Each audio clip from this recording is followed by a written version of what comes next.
Hey, this is Rebecca Dirks with PremierGuitar.com. We're here with Scott Appleton, Alex Lifeson's tech, and we're going to check out the gear that Alex is using on Rush's tour today. We're going to start with guitars, and he's using some Les Pauls and some other stuff, so let's talk about the main guitar he's going to use tonight. Yeah, well, we've actually got a couple main guitars tonight. We've actually got the Alex Lifeson models from Gibson, so we've got serial number 1 right here. So that's the Access? That's the Alex Lifeson Les Paul Access model. So we do have the Paizo Pickups in the bridge on this one. It's a system from Tech actually, so works fantastic. We've got some specially wound pickups on board this one for Alex's model.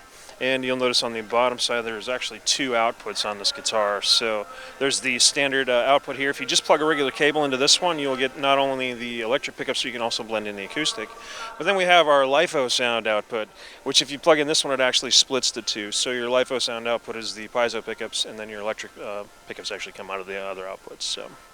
And what wireless units are you using? We are using the Audio-Technica wireless units, actually, the 5200 series. So, serial number 3, that's our other main guitar. So, the crimson red version of it, of the Alex Lifeson model. So, very nice as well.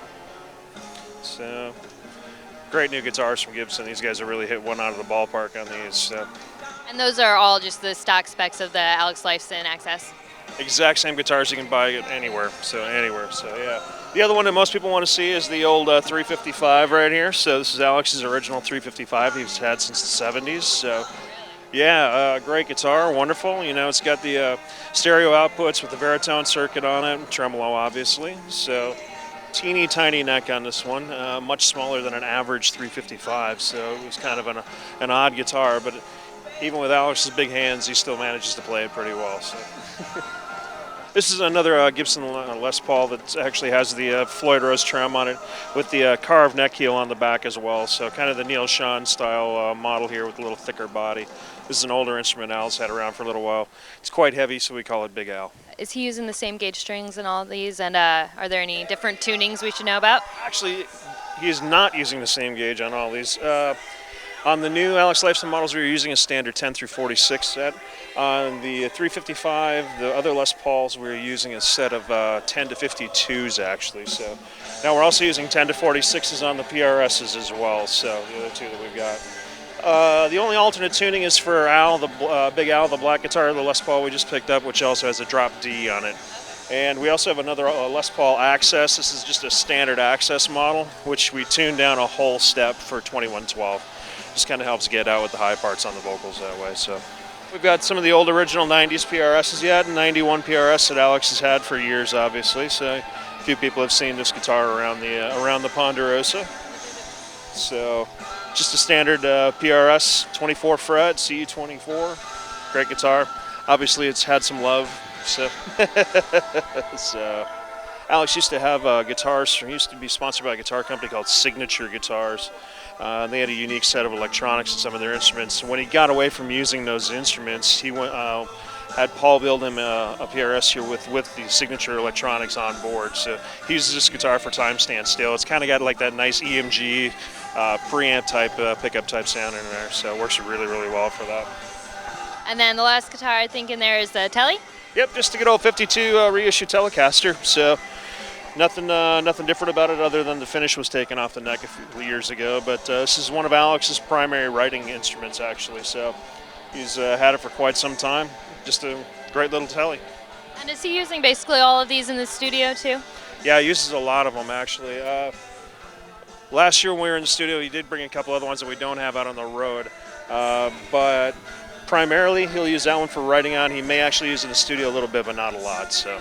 And is it just the Les Pauls that have the Paizos on them? It is, yes, just the Les Pauls have the Paizos. We got one other Les Paul, say 58 reissue, that has the Fishman Power Bridge Paizo pickup in it as well. So another set of standard double outputs on there, like the Alex Lifeson signature model. So, but another great sounding instrument too.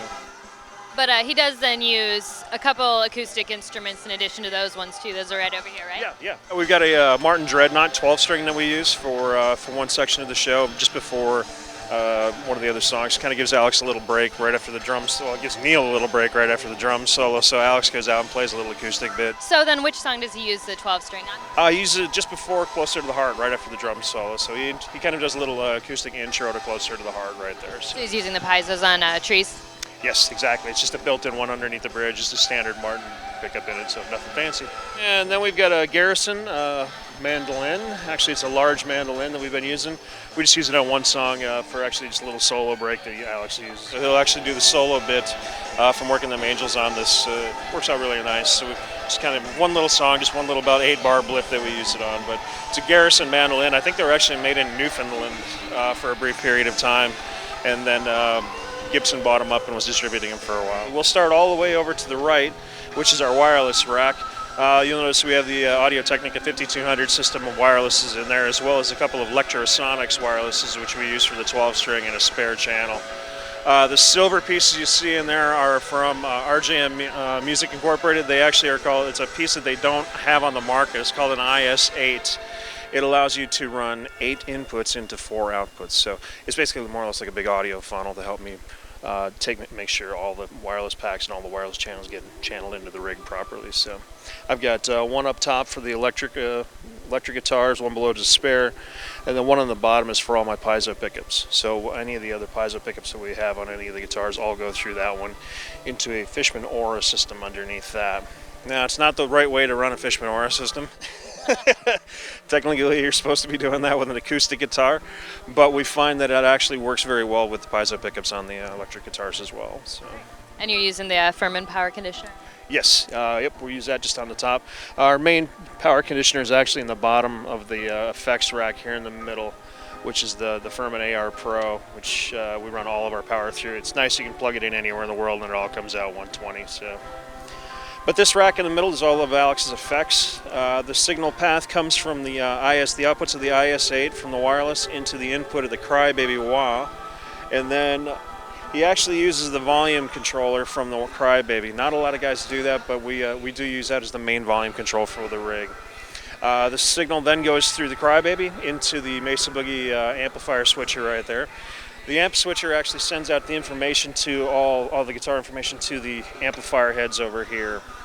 What happens then is that the effects send off the wet amplifier is sent back through into a series of, it's very difficult to see in here, we've got some Access Electronics GRX4 switchers inside there, which then sends the signal. You can turn the signal on and off to the TC1210 and the 4 G-Force units below it. So basically what we have, the way the G-forces are organized is that the top two are actually usually set up mostly for delays. The third one is usually set up for reverbs, and we also do some pitch shifting on it as well. And the fourth one is set up exclusively for a flanger patch, so it never moves. It's not even plugged into the MIDI system on the rig at all. So it just does its one thing and does it very well. So. Now below that you'll notice we've got some Palmer speaker simulators, which we actually this year are not using any speaker cabinets on stage at all. So everything is going through the Palmers. So the speaker outputs from the heads here go back in through the Palmers, which then signal goes via XLR cable to front of house and the monitor system for the in-ears. So no speaker cabinets at all. And underneath that you'll see a Fractal Audio Axe FX Ultra. We are using that actually as our backup rig right now. So I've got another head over here on this side. I've got a little radial engineering headbone switcher in the back. So should anything ever happen to this main amplifier, I can just flip a switch. It flips over here, and the Axe FX does all the effects that any of the other gear can do in there. So it just kind of makes it for a nice little compact backup package. So, and then the amplifiers, the top one is where all the effects are. We run everything in mono effects-wise on this rig, so there's no stereo effects whatsoever. The return from the mixer in the rack comes back here. That's how the effects get returned into that amp. The one below it is a dry amplifier. There's no effects on it at all, so our front of house guy can mix in the wet and the dry levels a little bit better and kind of tweak things in a little bit. If you get a room where the effects are kind of getting swallowed up, you can add more or vice versa. So. And the bottom amplifier is the Hughes & Kettner Core Blade, which has its own built-in effects. So this is kind of what Alex likes to call the third Man Onstage Amp or the icing on the cake amp. A great example of where Alex will use this is the end of the last note of the solo from Limelight, where there's a really long delay that tails out over the top of everything else. When he hits that last note, he'll turn on the core blade, and then it just kind of lets that delay keep rolling. He shuts it off and keeps playing underneath it. So, but that's just kind of the little icing on the cake one. So, yeah. This is our backup rig over here, so any of the heads you see over here are just simply duplicates of the ones you've got right there. So, yeah. that's about it in a nutshell. The computer you'll see up top is all of our wireless management software. So I actually have a visual representation of what's happening on stage if we have any interference or if anything goes on weird with wireless frequencies, which can happen. So then how is all of this controlled up on the stage on the floor? We have Access Electronics FX1 MIDI pedal board up on stage, which controls all of the effects in the rack over here. Alex has a slightly different approach to his rig in the fact that the FX1 does not control any of his amplifier switching. He also has a separate Hughes and Kettner switcher for the amplifiers below that. So all the FX1 does is just strictly control the effects, and then his Hughes and Kettner switcher below that actually changes the channel on the amplifier. So it's a bit more of a little old school way of thinking, but it works for him, works very well. So. Do you have any synthesizer Moog stuff up there? There is some Moog stuff that you would have to talk to Jack, our keyboard tech, about.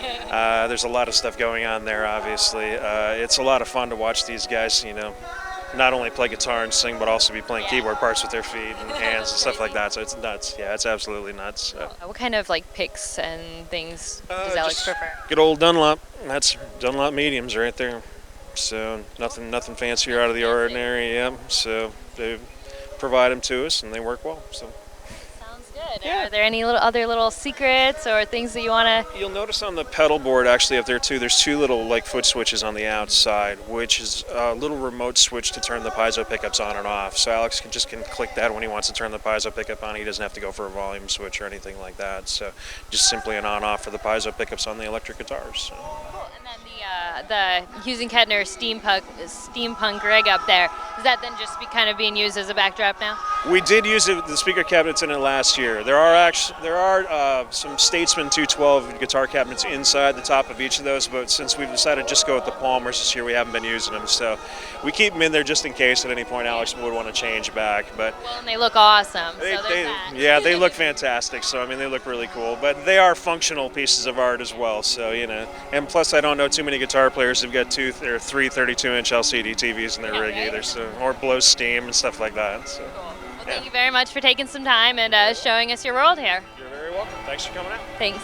This is Rebecca Dirks for PremierGuitar.com.